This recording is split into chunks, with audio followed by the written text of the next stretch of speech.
Hello, my name is Nancy. I'm an educator, a lifelong learner, a mother, a grandmother, and I'm the author of this book, Keeping Kids and Teens Safe and Happy, Helpful Tips for Parents and Grandparents.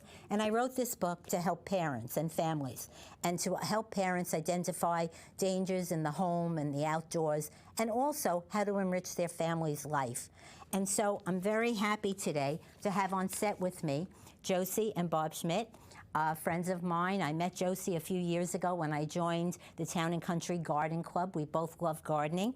And so in a few minutes, we're going to talk about, not gardening today, but we're going to be talking about music, because they're not only Newtown residents, but they're musicians.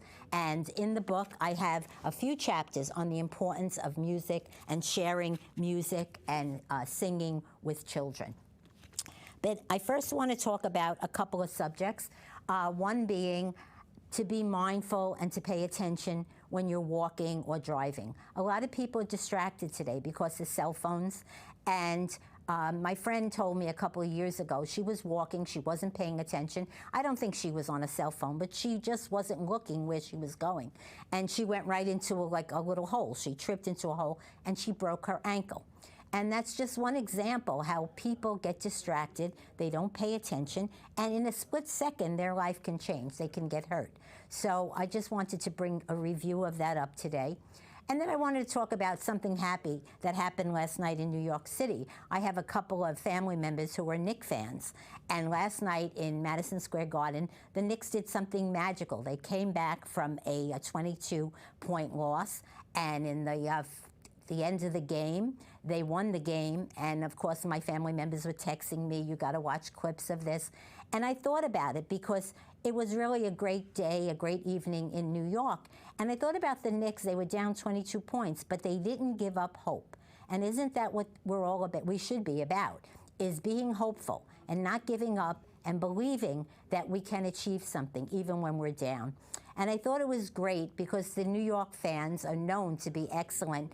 And what was really good about it is one of the players said afterwards, I watched a clip, that he thought it was because the fans believed in them and never stopped believing in them that they were able to have that comeback. So I think hope is very important for human beings. We have to live in hope. And when we live in hope, we never know what can happen. Wonderful things can happen. So now I would like to introduce Josie and Bob. Welcome to the show. I'm so happy that you're here today. And as I said, I met Josie a few years ago. I joined the Town and Country Garden Club in Newtown. When I moved to Newtown, I decided to join different groups to try and meet people. And Josie does wonderful work in the Garden Club. She does their newsletter, and the members of the Garden Club love that newsletter. It's very thorough and wonderful. So as I said, that's how we met. And they're also musicians. And so, Josie, why don't you tell our viewers how you first became interested in music? Right. I first picked up the flute in elementary school. My sister played the saxophone, and I didn't think, I didn't want to carry such a big instrument home, so I picked the flute. And so I took lessons all through high school, and it was wonderful because I was very shy in school, so that really gave me a group to be connected with. And I was in the marching band. We marched in every parade. We used to play at the home football games. There even was band competitions, so we would go to other towns and meet other different people. And even I was brave enough to do some solo competitions. So I played all through high school the flute, and that's my interest in the beginning. Good, good. And how did you and Bob meet? We met in Oswego. We both went to Oswego, and we met as freshmen. We met probably in the winter. We were at a local bar in town, and he started a conversation with me, so we chatted for a while, and then at the end of the evening, he said to me, "Oh, can I walk you home?" And I said, no, I'm going home with my friends. I shot him down a little bit, but I came from a very small town, and there was stranger danger. I wasn't going with anybody I didn't know. So then we met a few times after that, And he asked me out, and we dated freshman year for quite a while. And then at the end of freshman year, I said, oh, do you want to come to my house in Frankfurt over the summer and visit? And that was it for him. He was not ready to be serious. So we didn't really start dating again until junior year. And then right after college in November, after 1967, is when we got married. Oh, that's a wonderful story. Thank you. And I love that you wouldn't have him walk you home. I like that. You were very wise. Absolutely. You have to be very careful, right, when you don't know someone. Yeah. So I like that. That's great. And how did your love of music nurture and enrich your relationship? Yes, it was really a wonderful connection. When I retired in 2007 from teaching, Bob said to me, oh, do you want to join me in singing? And I was thrilled. I had been waiting to get the microphone. So we did start working together, and it's a wonderful way to build our relationship because we not only sing together, we practice together, we talk about the songs, we reminisce about the songs, and then on the weekends we get dressed up and go party because we sing and we feel wonderful about it. It's a wonderful activity to do together. That's great. And what is the name of your group? We're going to talk about more later. Solid Gold times 2. Solid we came Gold. up with it. Yeah, Good. we came up with that. That's a great name. And Bob, when did you develop a love of music? I can remember clearly seeing Elvis on TV, and I thought, geez, I want to be able to do that. So I started taking guitar lessons, and it was something I could really sink my teeth into and really love, because I wasn't a great athlete. Most of my friends were into sports and stuff, and I was. So in high school, I started a band with my friends, and we played parties and dances and all this. It's called the Valiants. And then in college, because we went to Oswego, New York for college, I started another band there, and that was called the Universals. And after we got married, and I met a great guitar player, and said, let's get a band going. And we had a great wedding party band called the Music Affair. And we go, and have your next affair with the Music Affair. And we had a blast, a lot of great memories. And then I moved here.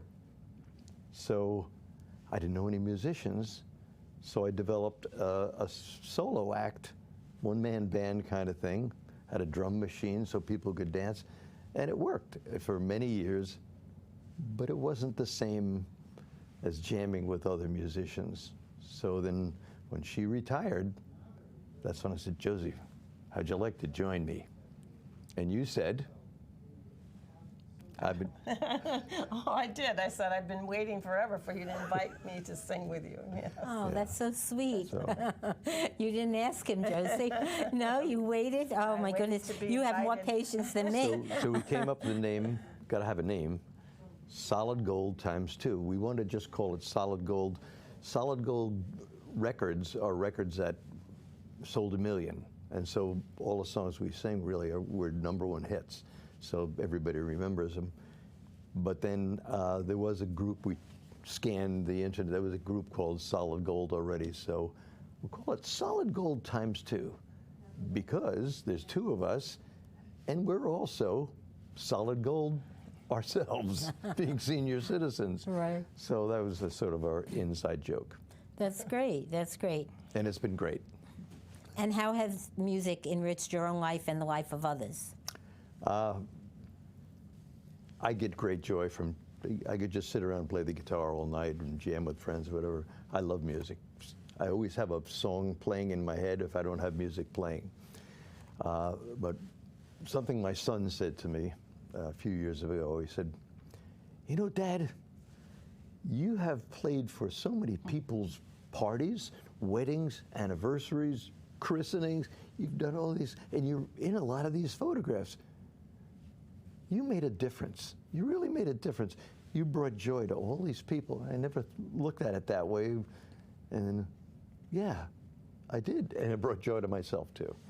Yes, yes, music, and I'll read a few paragraphs from the book later on, but yes, music is very healthy for human beings. They have studies that it lessens anxiety It makes people, it improves mood, as you know, and it really enriches people's lives and children. Children, music is very good for children. Classical music, whenever my grandchildren come over, I play classical music for them. And the reason I do that is it increases creativity.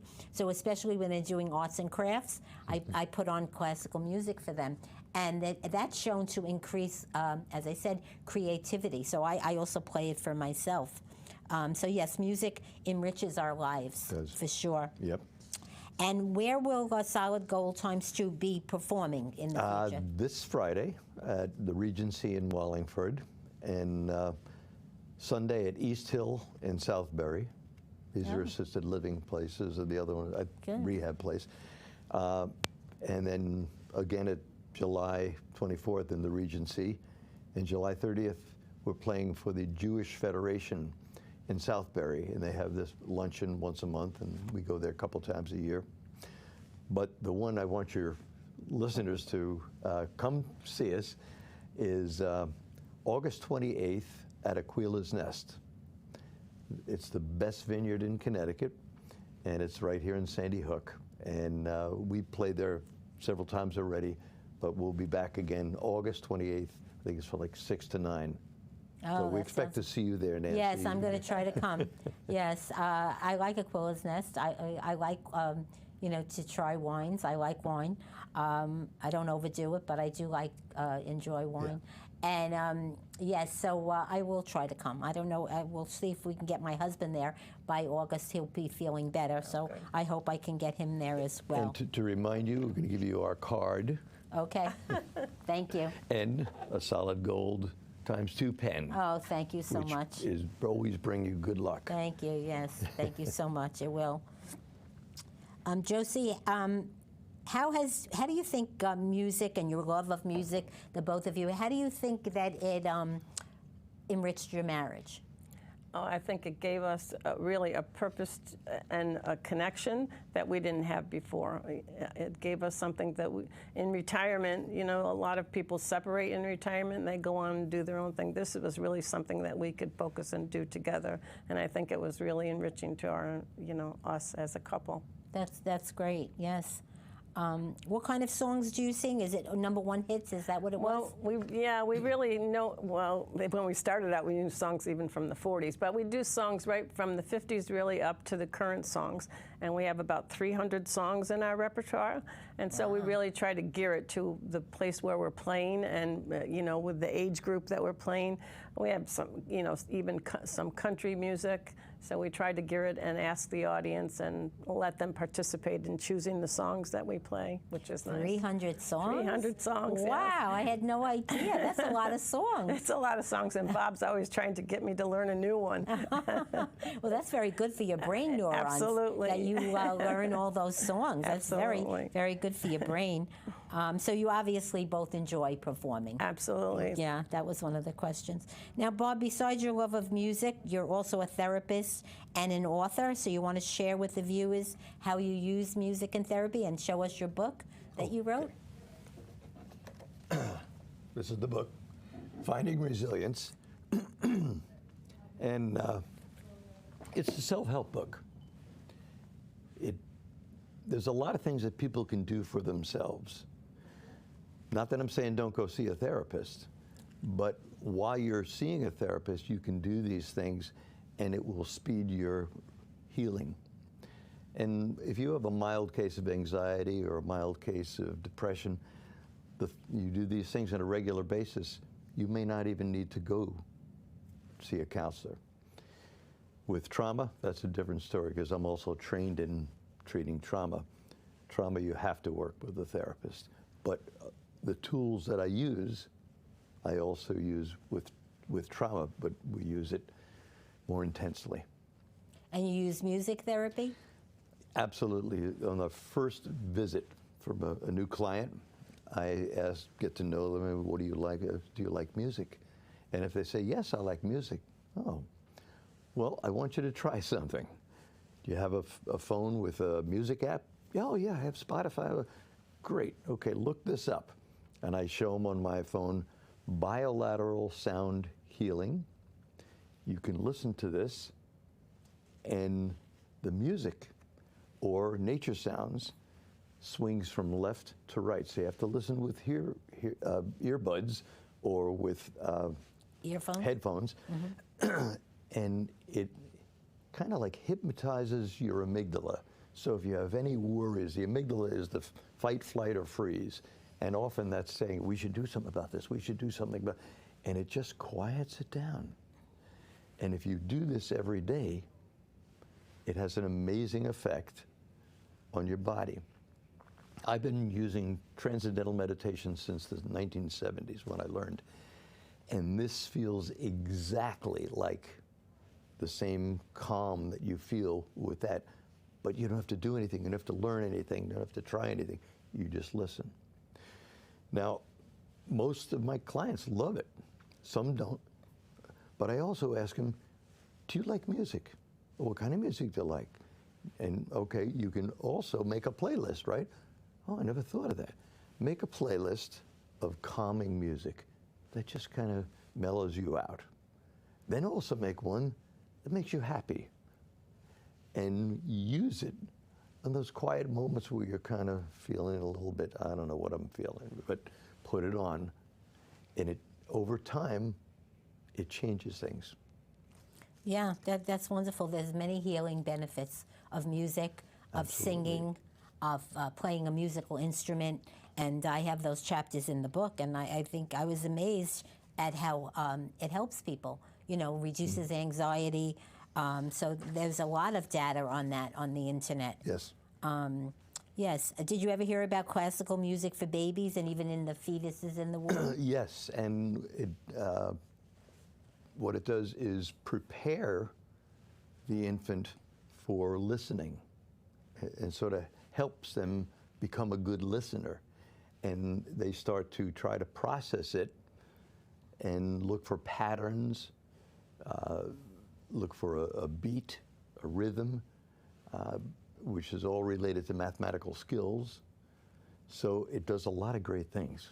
Yeah, so, you know, expectant mothers should even play music, right, for the baby in the womb. Absolutely. That's beautiful.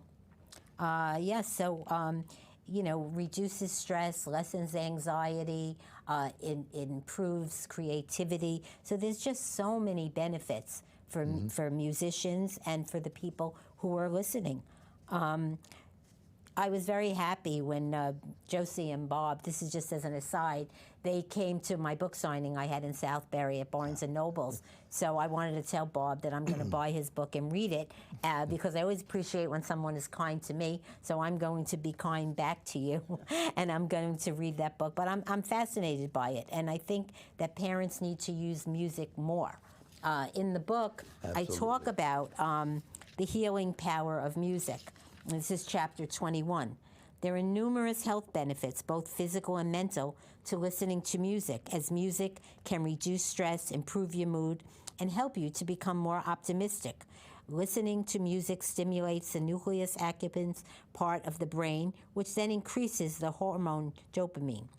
Boosting dopamine levels helps relieve feelings of stress, anxiety, and depression. Listening to music helps reduce heart rate, lowers blood pressure, and increases serotonin and endorphin levels in the blood. And this study I thought was most amazing. According to a study, music can strengthen our immune system. It's amazing, but apparently blood flows more easily when soothing music is played. And music therapists are also using music to help people with pain management and also with autistic children. Music is very healthy for autistic children. I was looking up last night, researching that, and autistic children love music. They love singing songs. So parents, there's many videos on YouTube. If you have an autistic child, consider that. Consider using music and maybe even getting them a music therapist because it will help them. Sharing music with your child has been shown to have positive impact on your relationships as they grow up. So the music app provided Spotify has a kids' versions of their app with parental features. The Spotify Kids app is advertised as having kid-friendly content, handpicked to be family-friendly. The app has a children's album entitled 100 Greatest Children's Songs. So music is healing, as I said over and over again. Singing has many benefits. It's also very healthy. It's physically healthy and mentally healthy.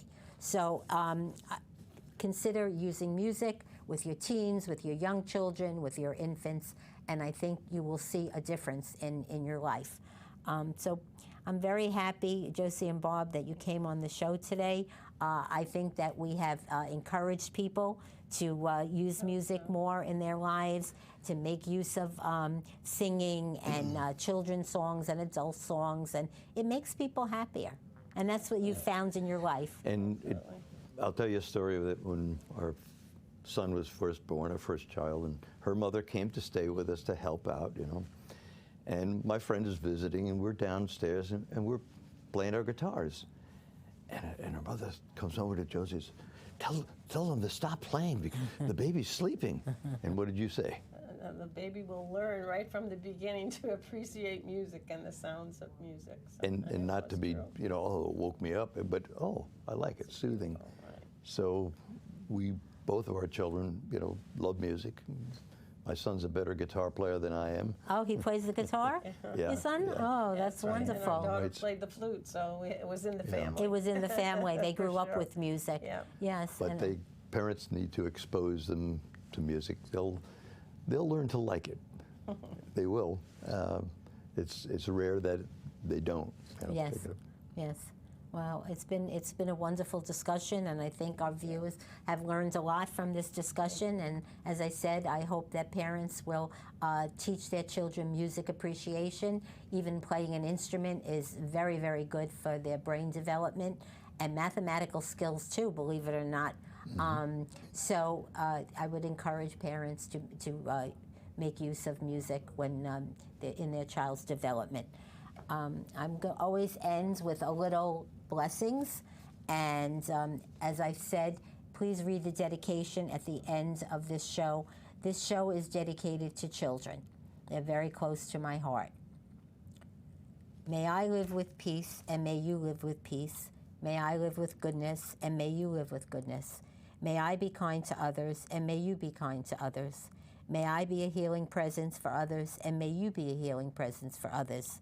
May I find meaning and purpose in my life, and may you find meaning and purpose in your life. May I remember to be grateful, and may you remember to be grateful.